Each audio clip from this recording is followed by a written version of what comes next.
okay to finish the coat.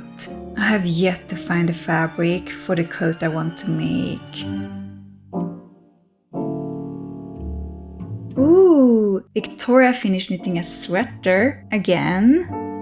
Oh, it feels like I never finish any of my knitting projects. And this girl Maria, she crocheted a really nice dress again. How does she have time to crochet this much? Why does it seem like everyone else has so much more time and energy to make things? I haven't even finished a project in months. I feel like crap. Does this sound familiar? If so, you are not alone. I have often ended up comparing myself to other people's sewing output on social media and felt like I was slow and unable to get anything done.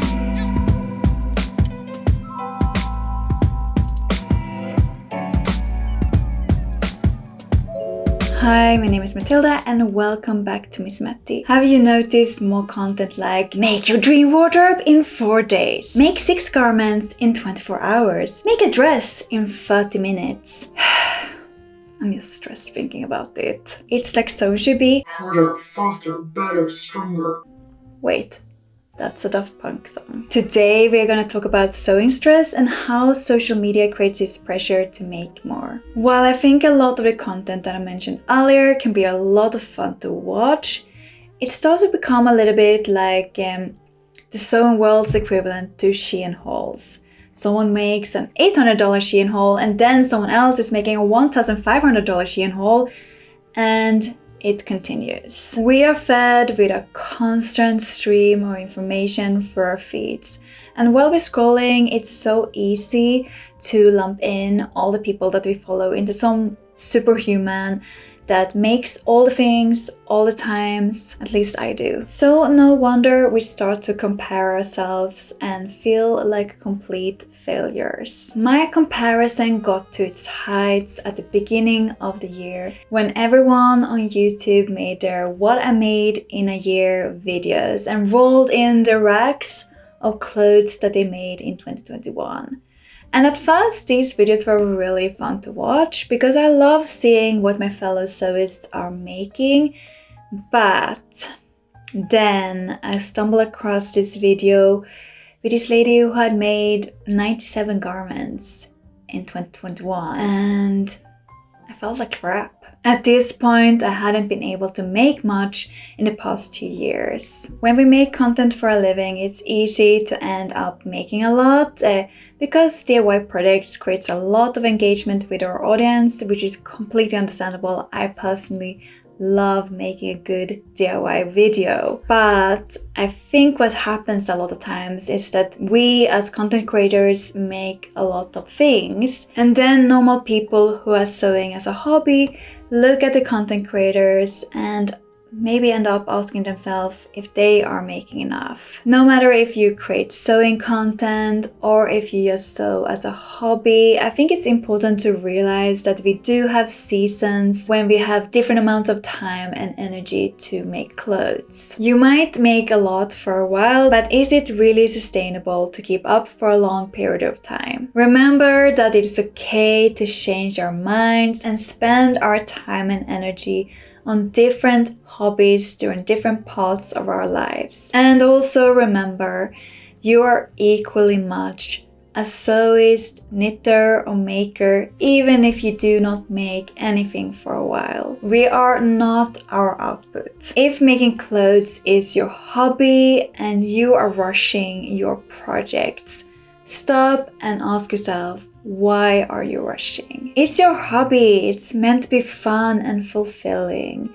So why are we stressing about finishing a project when it's meant to be fun, not another stressor in your life? And remember, when you see some people that make a lot online, they might make this full time and they might not even have half the responsibilities that you have in your life. I also believe that transparency with each other really can help. If we shared with each other when we lost our sojo, I truly believe many of us will feel less alone. At least I know I would. If you're a content creator, maybe we can make interesting sewing and fashion related content without it needing to always be hauls and the making of new things. One YouTuber that I think makes a good mixture of both sewing projects and sewing and other fashion related content is Bernadette Banner. Her content always inspires me to make without that added pressure to make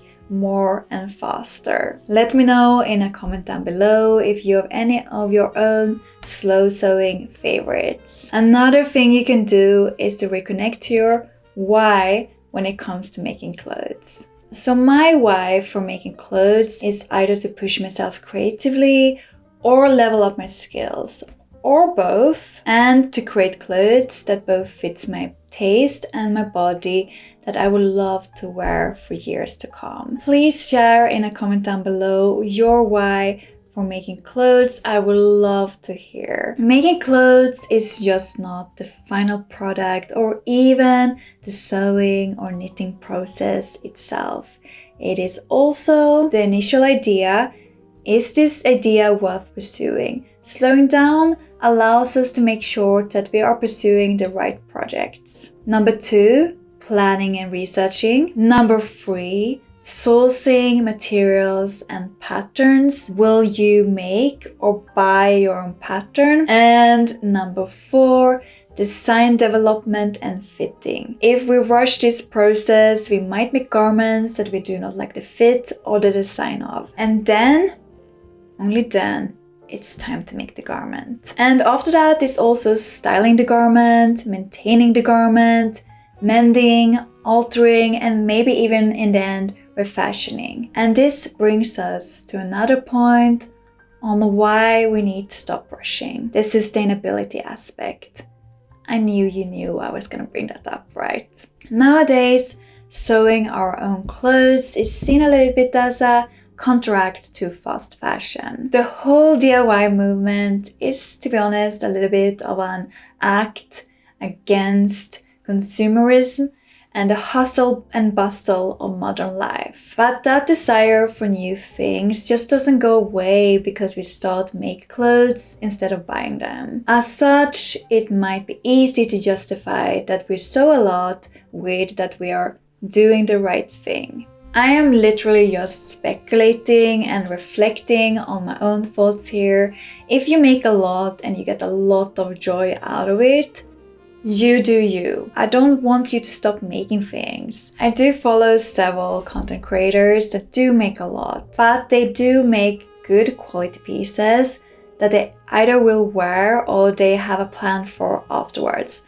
For example, they make it for someone in their lives, or they sell it in their own shop. And if you do make a lot and you do not want to stop, I think those are some great options. And for the rest of us that has gotten affected by sewing stress, maybe instead of being annoyed with the lack of time and energy that we have, maybe we can instead practice patience and being okay with that things sometimes do take time. Sometimes we do not find the perfect fabric for a sewing project until months later. At the moment, for example, I am hunting for a blue coating fabric for this 1940s coat that I would love to make, but I have yet to be successful. If you've seen any good blue coating fabrics, send them my way, please. But I try to remind myself that there is no need to rush and to buy something that I'm not fully happy with